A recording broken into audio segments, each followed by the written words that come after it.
ज्यादा सोच मत। आसान सवाल पूछूंगा, ऑप्शन दूंगा और लाइफलाइन भी। मंजूर है। पहला सवाल, भारत का प्रधानमंत्री कौन है?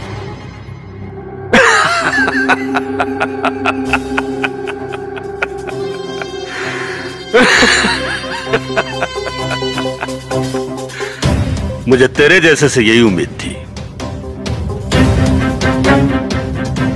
क्योंकि तुझ जैसों की औकात मैं बहुत अच्छे से जानता हूं। अरे इसका जवाब तो बच्चे बच्चे को पता है, नरेंद्र मोदी।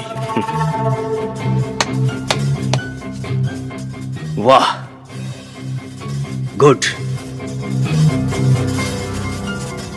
दूसरा सवाल, हम लोग जहां हैं यानी मुंबई,